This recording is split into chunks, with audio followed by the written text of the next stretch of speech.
بسم اللہ الرحمن الرحیم۔ تمام تعریفیں اللہ ہی کے لیے ہیں، وہی نیک لوگوں کا ولی ہے۔ میں گواہی دیتا ہوں کہ اللہ کے سوا کوئی معبود برحق نہیں، وہ یکتا ہے، اس کا کوئی شریک نہیں۔ اور میں یہ بھی گواہی دیتا ہوں کہ ہمارے پیارے نبی حضرت محمد صلی اللہ علیہ وسلم اللہ کے بندے اور اس کے رسول ہیں۔ یا اللہ ان پر اور ان کی آل پر اور تمام صحابہ کرام رضی اللہ تعالی عنہم اجمعین پر رحمتیں اور سلامتی نازل فرما۔ السلام علیکم میرے سید اسلامک ٹیچر کے پیارے بھائیوں اور پیاری بہنوں، میں دعا گو ہوں اللہ پاک آپ سب کی پریشانیوں کو، مشکلات کو اور بیماریوں کو دور فرمائے، آمین۔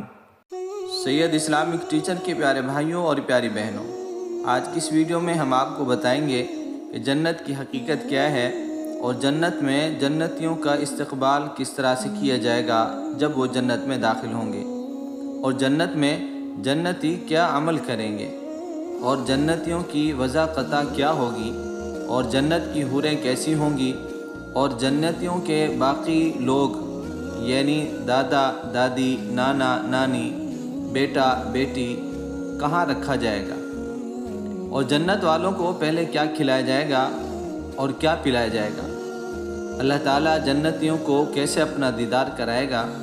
پیارے بھائیوں اور پیاری بہنوں، ان تمام باتوں کو آپ دیکھیں گے قرآن و حدیث کی روشنی میں۔ بس آپ تمام سے گزارش ہے کہ اس ویڈیو کو مکمل دیکھیے گا تاکہ جنت اور جنتیوں کے بارے میں آپ کو مکمل حقیقت معلوم ہو سکے۔ اگر ویڈیو اچھی لگے تو لائک ضرور کریں، جزاک اللہ خیر۔ پیارے دوستو، ان تمام باتوں کا جاننا اس لیے بھی ضروری ہے کہ ہمارے ذہن میں پیدا ہونے والے سوال جو کہ جنت کے متعلق ہیں سب کا جواب مل سکے، اور ہم اپنی زندگیوں کو گناہوں سے بچا کر جنت والی زندگی کی کوشش کریں۔ پیارے دوستو، مرنے کے بعد ہر انسان کی جگہ یا جہنم ہے یا جنت، اور برے اعمال کرنے والوں اور ایمان نہ لانے والوں کی جگہ جہنم ہے، اور جہنم کی زندگی بہت ہی تکلیف دہ ہے اور اس میں مختلف قسم کے عذابات ہیں۔ اللہ ہم سب کی جہنم کے عذاب سے حفاظت فرمائے، آمین۔ پیارے دوستو، قرآن و حدیث میں بہت سی آیات اور احادیث مبارکہ ملتی ہیں جنت کے متعلق، چند ہم آپ کو سناتے ہیں۔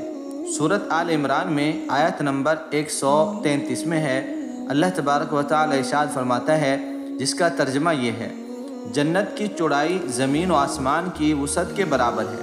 اسی طرح سورۃ رعد میں اللہ تعالیٰ فرماتا ہے، جنت کے پھل دائمی ہوں گے۔ اسی طرح سورۃ طٰہٰ میں اللہ پاک فرماتا ہے کہ جنت میں بھوک اور پیاس نہیں ہوگی۔ اسی طرح سورۃ کہف میں اللہ پاک ارشاد فرماتا ہے، اہل جنت سونے کے کنگن اور سبز ریشم کے لباس پہن کر تکیہ لگائے مسندوں پر مزے کریں گے۔ اور سورہ صافات میں اللہ تبارک و تعالی ارشاد فرماتا ہے، اہل جنت عقل پر اثر انداز نہ ہونے والی لذیذ سفید شراب پئیں گے۔ اور سورۃ رحمان میں اللہ تعالیٰ ارشاد فرماتا ہے، اہل جنت کے لیے جنت میں شرمیلی آنکھوں والی خوبصورت بیویاں ہوں گی، جسے انہیں ان سے پہلے کسی جن اور نہ کسی انسان نے چھوا تک ہوگا۔ پیارے دوستو، اسی طرح احادیث مبارکہ میں آتا ہے کہ جنت میں بیماری، بڑھاپا اور موت نہیں ہوگی، بحوالہ مسلم شریف۔ اگر ایک جنتی سونے کے کنگن کو اس دنیا میں جھانک لے تو وہ سورج کی روشنی کو اس طرح ختم کر دے گا جس طرح سورج کی روشنی تاروں کو ختم کر دیتی ہے، بحوالہ ترمذی شریف۔ اور اگر جنتی خاتون ایک مرتبہ دنیا میں جھانک لے تو مشرق اور مغرب کے درمیان ہر چیز کو روشن کر دے اور ساری فضا کو خوشبو سے معطر کر دے، بحوالہ بخاری شریف۔ جنت کے محلات سونے اور چاندی کی اینٹوں سے بنے ہیں، اس کا گارا تیز خوشبو مسک کا ہے، اس کے سنگریز موتی یاقوت کے ہیں اور اس کی مٹی زعفران کی ہے، بحوالہ ترمذی شریف۔ جنت کے 100 درجات ہیں اور ہر درجے کے درمیان زمین و آسمان کے برابر فاصلہ ہے، بحوالہ ترمذی شریف۔ پیارے دوستو، جنت کے پھلوں کا ایک گوشہ ساری مخلوق کے کھانے سے بھی ختم نہیں ہوگا۔ بہوالا مسند احمد۔ جنت میں ایک درخت کا سایہ اس قدر ہوگا کہ ایک گھوڑ سوار اس کے نیچے 100 سال چلتا رہے تب بھی سایہ ختم نہیں ہوگا۔ جنت میں کمان نما جگہ دنیا اور جو کچھ دنیا میں ہے سب سے زیادہ قیمتی ہے۔ بہوالا بخاری شریف۔ حوض کوثر پر سونے اور چاندی کے پیالے ہوں گے جن کی تعداد آسمان کے ستاروں کی مانند ہوگی۔ بہوالا مسلم شریف۔ پیارے دوستو، ان قرآنی آیات اور احادیث کی روشنی سے پتہ چلتا ہے کہ جنت کا وجود یقینی ہے اور اس سے کوئی انکار نہیں کر سکتا، اور اس پر ایمان لانا ہر مسلمان کے لیے ضروری ہے۔ لیکن آج کے دور میں نام نہاد مسلمان ایسے بھی ہیں جو جنت کا انکار کرتے ہیں اور جنت کا معاذ اللہ مذاق اڑاتے ہیں۔ پیارے دوستو، جنتی لوگ جب جنت میں جائیں گے تو فرشتے ان کا استقبال کریں گے اور کہیں گے سلام قولا من رب رحیم۔ فرشتے ان کو مبارکباد دیں گے اور کہیں گے بہت اچھے رہے۔ اس پر جنتی لوگ الحمدللہ کہیں گے، یعنی اس پر اللہ کا شکر ادا کریں گے، اور اہل جنت ہر سانس کے ساتھ اللہ کی تسبیح سبحان اللہ اور الحمدللہ کہیں گے، اور جب ایک دوسرے سے ملیں گے تو السلام علیکم کہیں گے۔ باہمی گفتگو کے اختتام پر الحمدللہ رب العالمین جیسے پاکیزہ کلمات کہیں گے۔ جنتی لوگ فحش، جھوٹی لغویات نہیں کریں گے اور نہ ہی سنیں گے۔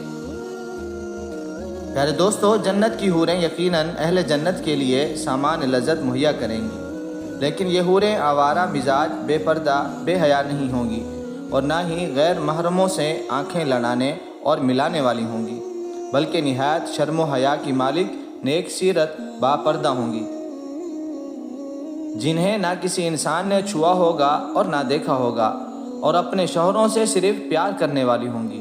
بہوالا سورۃ رحمان آیت نمبر 56 تا 70، سورۃ واقعہ سورۃ بقرہ آیت نمبر 25۔ پیارے دوستو، جنت کی اراضی کا ادراک لگانا انتہائی مشکل، نہ صرف مشکل بلکہ ناممکن ہے۔ رسول اکرم صلی اللہ علیہ وسلم نے جنت میں داخل ہونے والے آخری آدمی کے بارے میں یہ بات ارشاد فرمائی ہے کہ جب اسے اللہ تبارک و تعالیٰ کی طرف سے جنت میں داخل ہونے کی اجازت ملے گی تو وہ عرض کرے گا، یا اللہ، اب تو ساری جگہ پر ہو چکی ہوگی، میرے لیے کیا بچا ہوگا؟ اللہ تعالیٰ فرمائیں گے، اگر تجھے دنیا میں بڑے سے بڑے بادشاہ کی ملکیت کے برابر جگہ مل جائے تو کیا تو خوش ہو جائے گا؟ بندہ عرض کرے گا، ہاں اے اللہ تبارک و تعالیٰ، کیوں نہیں؟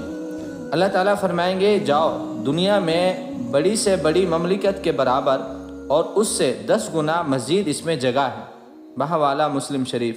جنت میں اس آخری آدمی کو بھیجنے کے بعد جنت میں اتنی جگہ بچے گی کہ اسے پر کرنے کے لیے اللہ تبارک و تعالی ایک دوسری مخلوق پیدا فرمائے گا۔ بہوالا مسلم شریف۔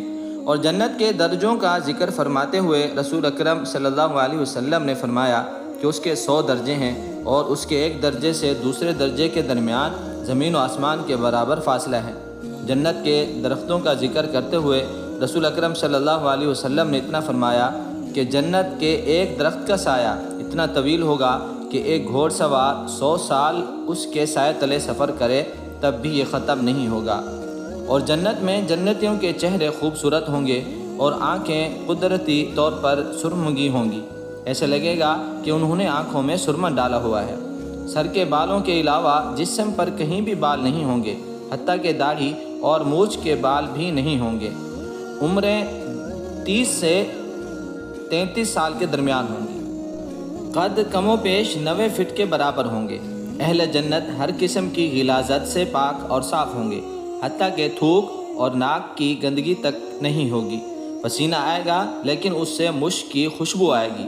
اہل جنت ہمیشہ خوش و خرم اور حشاش بشاش رہیں گے، کسی کو بھی دکھ، غم اور پریشانی نہیں ہوگی۔ اہل جنت ہمیشہ صحت مند رہیں گے، نہ بیماری ہوگی، نہ بڑھاپا، نہ موت۔ پیارے دوستو، جنتی خواتین کا قرآن میں یہ ذکر کیا گیا ہے کہ جنتی عورتیں انتہائی باحیا اور شرمیلی ہوں گی، نگاہیں نیچے رکھنے والی ہوں گی، حسن و جمال میں لولو اور مرجان جیسے موتیوں سے بڑھ کر حسین و جمیل ہوں گی۔ ارشاد نبی صلی اللہ علیہ وسلم ہے کہ جنتی عورت آسمان سے دنیا میں جھانک لے تو دنیا میں مشرق سے مغرب کی تمام چیزوں کو اس کا چہرہ روشن کر دے گا، اور مشرق سے مغرب کے درمیان ساری فضا کو خوشبو سے معطر کر دے گا۔ اور جنت میں کوئی بھی شخص بغیر شادی شدہ نہیں ہوگا، ہر آدمی کی 2 بیویاں ہوں گی، یہ دونوں بیویاں بنت آدم سے ہوں گی۔ بہوالا ابن کثیر۔ دنیا کی ان عورتوں کو جنت میں داخل ہونے سے پہلے اللہ تبارک و تعالی ان کو دوبارہ پیدا فرمائے گا اور اسی حسن و جمال سے نوازے گا جو جنت میں پیدا ہونے والی عورتوں یعنی حوروں کا ہوگا۔ ان عورتوں کو ان کے پیدا ہونے کے بعد نہ کسی انسان نے نہ کسی جن نے چھوا تک نہیں ہوگا۔ اپنے شوہروں کی ہم عمر ہوں گی، باحیا، پردہ دار، شرمیلی، نرم و نازک، اور اپنے شوہروں سے کوٹ کر پیار کرنے والی ہوں گی۔ جنتی لوگ جنت کے محلات میں اپنی اپنی بیویوں کے ساتھ گھنے اور ٹھنڈے سایوں میں نہروں کے کنارے پر مسندیں جمائے خوش گپیاں کریں گے۔ کھانے پینے کے لیے خواتین کو زحمت نہیں کرنا پڑے گی، بلکہ جو وہ چاہیں گے موتیوں کی طرح چاق و چوبند خدام خوبصورت فوراً حاضر کر دیں گے۔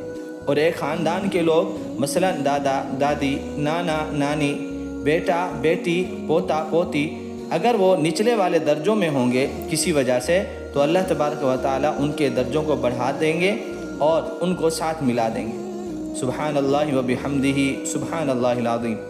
پیارے دوستو، جنتی لوگوں کی جنت میں سب سے پہلی ضیافت یعنی مہمان نوازی مچھلی کے جگر یعنی کلیجی سے کی جائے گی۔ دوسری میزبانی بیل کے گوشت سے کی جائے گی۔ مشروبات میں سب سے پہلے سلسبیل چشمے کا پانی پلایا جائے گا جس میں زنجبیل کی آمیزش ہوگی۔ ہر قسم کا لذیذ پھل جس میں سے انار، انگور، کھجور اور کیلے کا بطور خاص قرآن مجید میں ذکر کیا گیا ہے، جنتیوں کو عطا کیے جائیں گے۔ نیز ہر قسم کے مشروبات جن میں سے دودھ، شہد، آب کوثر اور زنجبیل کافور کی آمیزش والا پانی قابل ذکر ہے، یہ سب کچھ اہل جنت کی تواضع کے لیے سونے چاندی کے برتنوں میں پیش کیے جائیں گے۔ پیارے دوستو، کھانے پینے کی چیزوں کا ذائقہ کبھی خراب نہیں رہے گا بلکہ ہر وقت تازہ رہے گا، اور جنتی کسی پھل کو کھانے کا ارادہ کرے گا تو پھل خود گر کر اس کے سامنے ہوگا۔ کسی پرندے کا گوشت کھانے کو دل کرے گا تو آنن فانن تیار کر دیا جائے گا۔ پیارے دوستو، یہ تمام نعمتیں جنت کی ابدی ہوں گی، ان میں سے کبھی کمی نہیں ہوگی اور نہ ہی ختم ہوں گی، اور نہ ہی ان چیزوں کے لیے کسی موسم کی ضرورت ہوگی۔ اور سب سے بڑی چیز یہ ہے کہ ان چیزوں کے حصول کے لیے کسی کی اجازت کی ضرورت نہیں لینا پڑے گی، اور ہر جنتی کو 2 وسیع عریض باغ عنایت کیے جائیں گے، اور اہل جنت کو اس سے کہیں اعلیٰ قسم کا ریشم عنایت کیا جائے گا پہننے کے لیے، جس کے استعمال سے دنیا میں انہیں منع کیا گیا تھا۔ ریشم کے علاوہ بے شمار قیمتی لباس اور بھی انہیں عطا کیے جائیں گے، اور جنتی عورتوں کو ایسے لباس مہیا کیے جائیں گے کہ 70 لباس پہننے کے باوجود ان کی پنڈلیوں کا غدہ نظر آئے گا۔ بہوالا بخاری شریف۔ اور خواتین کا عام لباس، ان کا دوپٹہ دنیا اور جو کچھ اس میں ہے سب سے زیادہ قیمتی ہوگا۔ اہل جنت کا لباس کبھی پرانا نہیں ہوگا، لیکن حسب خواہش وہ جب چاہیں گے اپنا لباس تبدیل کر لیں گے۔ پیارے دوستو، جنت کی تمام نعمتوں کے باوجود جنتی لوگوں کو سب سے بڑی چیز اپنے خالق حقیقی کی رضا اور خوشنودی ملے گی۔ اس کا ذکر قرآن کریم میں بہت سی جگہ کیا گیا ہے، جس طرح سورۃ آل عمران میں اللہ تبارک و تعالی فرماتا ہے، ترجمہ: متقی لوگوں کے لیے ان کے رب کے پاس باغ ہیں جن کے نیچے نہریں بہتی ہوں گی، وہ ان باغوں میں ہمیشہ رہیں گے۔ ان کے لیے ان باغوں میں سب نعمتیں ہوں گی جن سے وہ سرفراز ہوں گے۔ رسول اکرم صلی اللہ علیہ وسلم نے فرمایا، جس کا مفہوم ہے کہ اہل جنت کو سب نعمتوں کے بعد اللہ پاک جنت والوں سے مخاطب ہو کر فرمائیں گے، اے جنت والو، وہ کہیں گے ہم حاضر ہیں اے ہمارے رب تیری خدمت میں اور تیری اطاعت میں، ہر طرح کی بھلائی تیرے ہی ہاتھ میں ہے۔ اللہ تبارک و تعالیٰ پوچھیں گے، اب تم خوش ہو؟ جنتی عرض کریں گے، اے ہمارے پروردگار، ہم کیوں نہ خوش ہوں، آپ نے تمام نعمتوں سے نوازا ہے، ایسی نعمتیں جو ہم سے پہلے کسی کو نہیں ملی۔ اللہ تبارک و تعالیٰ ارشاد فرمائیں گے، ان تمام نعمتوں سے بڑھ کر ایک نعمت باقی ہے، اور وہ ہے پروردگار کی رضامندی۔ آج میں تمہیں اپنی رضامندی سے سرفراز کرتا ہوں، آج کے بعد میں تم سے ناراض نہیں ہوں گا۔ پیارے دوستو، کتنی بڑی یہ خوش نصیبی ہوگی کہ اللہ کی رضامندی نصیب ہو جائے اور اللہ کے غصے سے بچ جائیں۔ پیارے بھائیوں، اور آخر میں اللہ کا جنت والوں کو دیدار کرانا قرآن کریم میں اور بہت سی احادیث مبارکہ سے ثابت ہے۔ سورہ یونس کی آیت نمبر 26 میں اللہ تبارک و تعالی ارشاد فرماتا ہے، ترجمہ: نیکی کرنے والوں کے لیے نیک جزا کے علاوہ اور بھی انعام ہوگا۔ اس آیت کی تفسیر میں صہیب رومی رضی اللہ تعالیٰ عنہ سے روایت ہے، جس کا مفہوم ہے کہ رسول اللہ صلی اللہ علیہ وسلم نے اس آیت کی تلاوت فرمائی، پھر اس کے بارے میں ارشاد فرمایا کہ جب جنتی لوگ جنت میں چلے جائیں گے اور جہنمی لوگ جہنم میں، تو ایک آواز دینے والا آواز دے گا، اے جنت والو، اللہ تبارک و تعالیٰ نے تم سے ایک وعدہ کیا تھا، وہ آج اسے پورا کرنا چاہتا ہے۔ وہ کہیں گے، وہ کون سا وعدہ ہے؟ وہ عرض کریں گے کہ اللہ تعالیٰ نے کیا ہمارے اعمال اپنے میزان میں بھاری نہیں کر دیے؟ کیا اللہ تعالیٰ نے ہمیں آگ سے بچا کر جنت میں داخل نہیں فرمایا؟ اس وقت پردہ اٹھے گا اور اہل جنت کو اللہ تبارک و تعالیٰ کا دیدار نصیب ہوگا۔ حضرت صہیب رومی رضی اللہ عنہ فرماتے ہیں، اللہ کی قسم، اللہ کے دیدار سے اہل جنت کی آنکھوں کو سرور بخشنے والی کوئی دوسری چیز اہل جنت کے لیے نہیں ہوگی۔ بحوالہ مسلم شریف۔ پیارے دوستو، جنت کی یہ نعمتیں اسی شخص کو حاصل ہوں گی جس نے دنیا میں اپنے رب کو اور اپنے نبی صلی اللہ علیہ وسلم کو راضی کیا ہوگا اور اپنی زندگی اللہ کے حکم اور نبی کریم صلی اللہ علیہ وسلم کے بتائے ہوئے طریقے پر گزاری ہوگی۔ پیارے دوستو، یہ دنیا کی زندگی عارضی ہے اور اس کے مقابلے میں آخرت کی زندگی دائمی ہے۔ ہمیں اب دیکھنا ہے کہ کون سی زندگی کی تیاری لازمی ہے، عارضی جو کہ دنیا کی ہے یا دائمی زندگی کی جو کہ آخرت کی ہے۔ دنیا میں انسان کو مکمل دنیا کا نہیں ہو جانا چاہیے، بلکہ آخرت کی فکر کرنی چاہیے۔ اللہ تبارک و تعالی ہمیں آخرت کی تیاری کرنے کی توفیق عطا فرمائے، آمین۔ آخر میں علامہ اقبال رحمۃ اللہ علیہ کا ایک شعر ہے، اس پر ختم کرتا ہوں۔ کیا خوب فرمایا کہ محمد سے وفا تو نے تو ہم تیرے ہیں، یہ جہاں چیز ہے کیا سب لوح و قلم تیرے ہیں۔ السلام علیکم ورحمۃ اللہ وبرکاتہ۔